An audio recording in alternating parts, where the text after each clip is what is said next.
చిన్నప్పటి నుండి కూడా మధ్యతరగతి జీవితంలో ఒకలాంటి అవినీతి జరుగుతాం. చిన్నప్పుడు 4-5 తరగతి అప్పుడు నలుగురు చూస్తే ఏమనుకుంటారు, చదువుకోరా నాయన అని చెప్తారు. ఆ నలుగురు అయిపోతుంది. మళ్ళీ 7-8 తరగతిలో నలుగురు చూస్తే ఏమనుకుంటారు, బాగా చదువుకో అంటారు.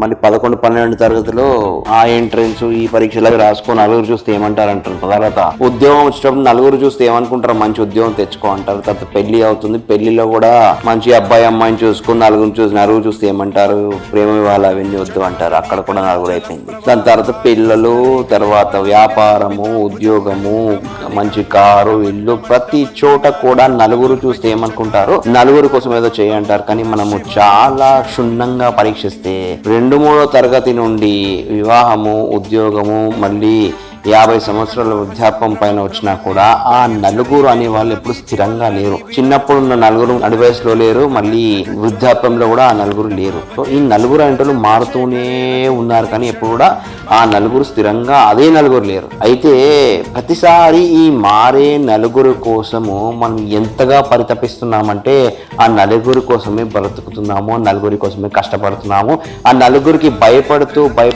కుళ్ళి చస్తున్నాము. అందుకని ఆ నలుగురు మారుతూనే ఉంటారు, కానీ స్థిరంగా ఉండేది శివుడు మాత్రమే. అయితే నీకు నచ్చింది, శివుడికి నచ్చింది ధర్మంగా బతకడం మంచిది, కానీ నలుగురికి నచ్చినట్టు బతకడం మంచిది కాదు. శివోహం.